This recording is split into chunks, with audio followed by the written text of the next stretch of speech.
Ayyaar kafuun akkam jirtu kabajamtootaaf jaalatamtoota maatii kaasuu shoo jirtu fayyaadhaami. Nagaa keessanii nuti si nagaa jirra. Isin baga nagaa fayyaa taatanii obsaa kana nagaadhaan edan isin jechuu jaalannaa. Akkam jirtu? Nutis jirra sinoo fayyaadhaami. Akkam jirtamee? Dadhabbiin soomii musliimaas kiristaanas akka carraa ta'e soomiin wal maddii dhufeera. Yaa'u nuti lachuu qixxee dadhabaa jirra waan ta'eef akkam jirtu isin fayyaa keessanii? Warri biyya keessa jirtanis warri biyya alaa jirtanis akkam? Dadhabbiin akkamiin jira fayyaa keessa nagaami nutis nagaa jirra fayyaan fayyaadhaa miree Oromoon akkam jirra baga jiraattan baga yeroofsaa kan nagaadhaan eedan dadhabbii soomiti irraa illee haftanii baga sa'aatii kan dabarsanii eegumsa yeroo kana eedan isinii jechuu jaalannaa akkam jirtu xinnoo ishii haalli qilleensaa jijjiirame sababa haala qilleensaa jijjiirameef hinoo agar malee biyyi keenya illee duraanoo isaa xinnoo jiddu galeessa ture. Fakkeenyaaf naannoon Asallaa kun haalli qilleensa isaa xinnoo qorraa ture. Bara baranaa kana ammoo hinoo garmalee ho'a. Guyyaa hinoo jechuudha garmalee ho'a. Galgala ammoo akkasuma yaa'u akkuma beektan sanii qorraa. Naa akkasii yaa'u hundumaayyuu hojii rabbiiti waan ta'eef danda'uun dirqama. Akkam jirtu sun fayyaa keessanii akkasuma ammoo warri viidiyoo keenya sheer kooppiliitii nu godhaa jirtan guddaa galatoomaa isiniin jechuu jaalannaa fayyaa keessan warri biyya keessa jirtanis warri biyya alaa jirtanis warroonni samoona wajjin haasofnee viidiyoo keenya san nu laaltan guddaa galatoomaa isiniin jenna. Viidiyoon keenyas immoo akka guddatee sadarkaa viidiyoo namni ilaalu qaqqabu warroonni nu gorsitanis guddaa galatoomaa. Warroonni immoo viidiyoo keenya sheer kooppiliitii nu godhin illee adaraa Oromoo viidiyoo keenya sheer kooppiliitii nu godhaa isiniin jechuu jaalannaa. Akkasuma yaa'u akka carraa ta'e torbee darbe keessaa waa'ee waliin haasofnee turre. Inni sunis warroonni akka carraa ta'e baluu wajjin haasoftanii bal'axuu dubbistanii eessa deemtee kaasuu gattee sadhattee warroonni jechaanii turtani jirtu namoonni tokko tokko galatooma isiniin jechuu jaalanne sallee maaliif yaa'u namni namaani waan ta'eef namni namaani warroonni immoo baga deemtee gosh baga gammannee irraa namoonni jedhullee jiran namni tokko tokko maaliif akka ta'e illee kanaaf immoo warra akkasitti gammaddasanii illee galatoomaa jechuun hin barbaada. Maaliif namni waan gaarii soo namaan jedhe galata galchuuniif dirqama. Yoo waan badaas namaan jedhe ofumaaf jedhe malee namicha sanii waan jedhe waan hin qabneef galata galchuuniif dirqama jechuudha.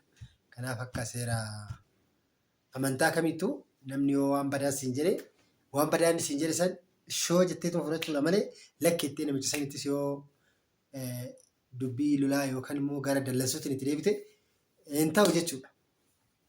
Kanaaf warroonni immoo akka carraa taatanii baluus gorsitanii lakki mana keetti deebi'ii manuma keessii wayyaa warroonni baluudhaan jettanis galatooma guddaa galatooma isiniin jenna. Warroonni immoo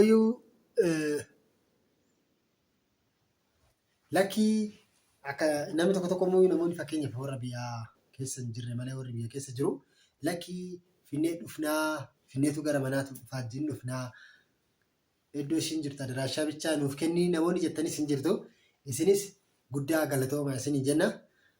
Akkasuma immoo viidiyoo yeroo adda kunnee turre waa malee waan goone namicha waa malee viidiyoon isa addaan hin cinne innis xiqqoo ishii viidiyoon rakkoo uummate akka carraa ta'e waayifaatu yeroodhaaf xiqqoo hin tabalaashee waayifaan sunis deebi'ee sirraa'ee ture. Erga waayifaan sirraa'ees immoo anis baay'inaan viidiyoo kana hojjechuu irratti xiqqoo nama hojii yoo baratte kophaa kee yoo itti deemtee hojjettu si jibbisiisa si dabbara waan ta'eef sababa saniif hojjechuu dhabee jechuu barbaadetanani. Kanaaf immoo ammaa fi viidiyoos addaan hin kunnu onlaayinii irratti deebinee irraa waayifaa sirreessee jira.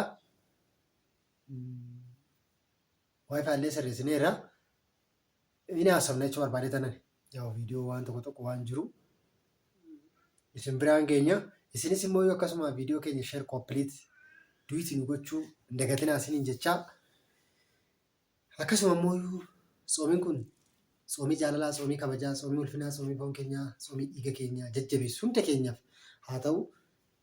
Warri musliimaas sooma ramadaana keessa jiru. Kiristaanis akkasumas sooma faasigaa keessa jira. Kanaaf gama lachuunuu namni kamuu foon ofii dadhabsiisuudhaan foon ofii akka nama mo'anne gochaadha jechuudha. Akka amantaa kamittuu foon namaa yoo nama mo'ate gara biraa keessaa akka nama seensifne jechuudha soomiin kun. Kanaaf ji'a soomii kana keessa mooyyuu namoonni akka carraa taatanii namaanis walitti buutanii jirtanoo jiraattan, namoonni mooyyuu waan namaas fuutanii harkaa qabaattanoo jiraattan, waan namaas galchitanii nama saniinis akka walitti araaramtan kabajaaf jaalalaan asumaan ergaa kootillee dabarfachuun barbaada.